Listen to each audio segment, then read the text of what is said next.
Hey, it's Webs here with day 6 of Voyage to the Sunken City, and we got the key card revealed for this set, and we even got the key card for this set, Queen Aszhara, revealed today. So let's begin with the neutral cards. The first neutral card revealed was a 7-cost neutral minion with 5 attack, 9 HP, called Slithering Death Scale with the battle cry if you've cast 3 spells while holding this dealt 3 damage to all enemies. So this is an interesting card for any classes that don't actually have any really good AoE. This could see maybe some play in Rogue or even Druid. I would expect a card like this to actually see some play in Druid of all classes, especially because we haven't seen any other type of AoE board clear for them, and they already do run a bunch of spells in their deck. And if we do continue to see Ramp Druid actually supported in the set or with the core rotation, and it isn't just Guff, a card like this will probably see some play in a Druid deck. As this condition isn't the hardest to actually achieve, the only downside about a card like this is it is a 7-cost card, so that might be a reason why it doesn't see some play in Druid, but I would fully expect it does. Now, for the next card, it's Queen Aszhara. As we are in the Sunken City, so it wouldn't be a Sunken City set without the Queen of the Naga. She is a 5-cost neutral minion with 5 attack, 5 HP. She, of course, is a Naga with the battle cry if you've cast 3 spells while holding this, choose a ancient relic. And the 4 ancient relics we get to choose from are Ring of Tides, which is a passive, which becomes a 1-cost copy of whatever spell you actually cast after using Lady Aszhara. The next relic in question is Tide of Dalderath, which is a 1-cost spell that shuffles 5 random spells into your deck, set their cost to 1, draw 2 cards. Horn of the Ancients, which is a 3-cost spell that adds a random Colossus minion to your hand that costs 1. And finally, Xylith, which is a 2-cost neutral weapon. After you cast a spell, deal 2 damage to the enemy hero and lose 1 durability.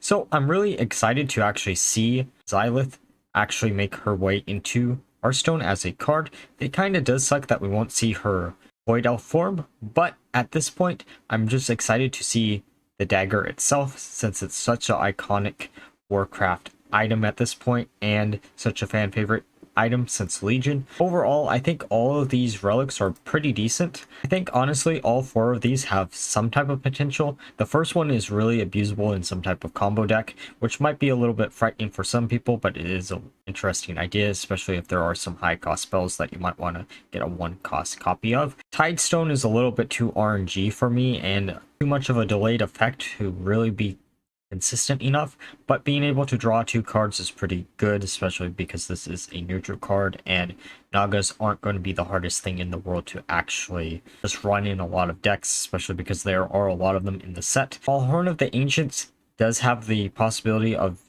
having a very low roll depending on which Colossus minion you actually generate, being able to play any of the Colossus minions for 1 is actually pretty good, I would say, in my opinion. But it also really does depend on what the missing Colossal minions actually are, if it's going to outweigh some of the other choices here. It has a lot of potential to be the best one out of all 4 of these, but I would say on a general aspect, Ring of Tides is probably going to be the one that people stereotypically use, probably followed by the Dagger, because that is just additional face damage that could be easily done to your opponent without having to actually build your deck completely around it. Though there might be some really funny synergies that you could do where you increase the durability or so on and so forth of it, where you could actually get more than just 10 damage out of it, but it really will depend on what other support we actually see. And I really want to try to make a deck centered around each individual one of these relics. I know the only ones that are really built around are the Ring of Tides and the Dagger, but the other 2 have a lot of potential in just any basic deck that runs a bunch of Naga.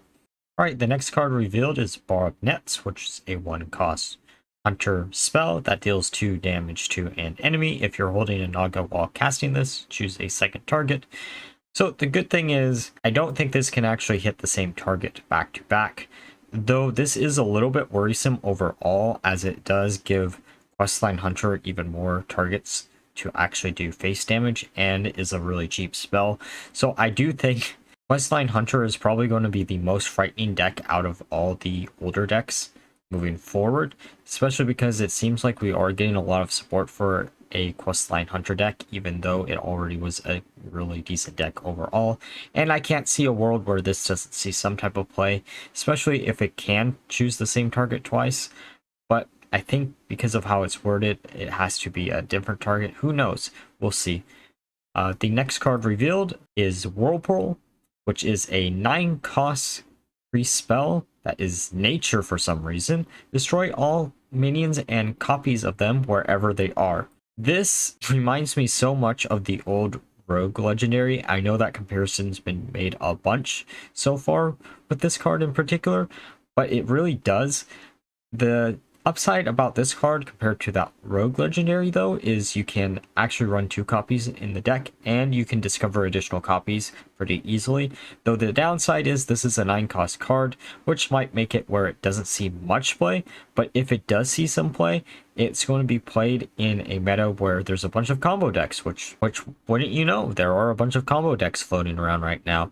Though I don't know if this will actually hurt those decks in particular, because a lot of those decks don't use too many minions or multiple copies of minions easily. It really just depends. Maybe you could use this as some type of tech to snipe a copy of your own minion that you want to actually destroy, so you can actually just destroy all the enemies in your opponent's deck, depending on what the meta actually is. If you knew what cards are common and what cards are not.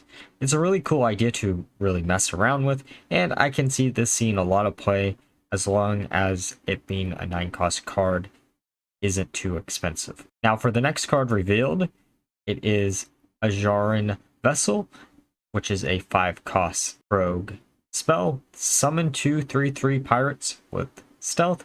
Put a Sunken Vessel on the bottom of your deck, and Sunken Vessel is cast when drawn, summon 2 3/3 pirates with stealth. I'm so sorry if the artist who made this art is watching this, but I cannot unsee the dick on the sail of Aszharan Vessel.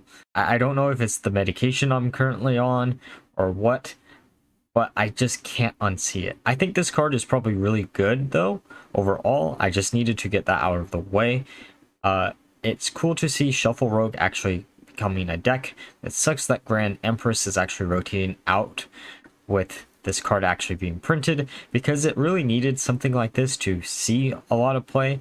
But sadly, again, it's going to be one of those cards that seems to be one expansion too late for having a full power deck, though it should be a lot of fun to actually play around with, and being able to actually generate a bunch of minions with stealth is actually pretty impactful overall, especially because we do have a bunch of Dredge cards that could get these Sunken Vessels pretty easily, and I think this is an example of a perfect Dredge target card. And I really kind of wonder if Rogue is going to be the class that actually makes Dredge Rogue work. Out of all the classes, it seems to have the best targets and the best so far, and it looks like it has a lot of potential. A little bit of a late addition to this video, Rogue's second legendary, which is Pirate Admiral Hooktusk, which is a 8-cost rogue minion with 8 attack, 8 HP. She is a pirate, of course, with the battle cry. If you've summoned 8 other pirates this game, plunder the enemy. And what it means by this is either you take their gold, aka take 2 cards from their hand, take their ship, take control of their highest minion, or you take their supplies, aka take 5 cards from your opponent's deck. So the condition on this, I think, is a little bit too slow to actually see much play. It's going to be a really funny card, especially because you could Shadow Step her back into your hand and allow you to steal even more cards from their deck just to mill out your opponent. So maybe some type of mill pirate rogue might come into fruition.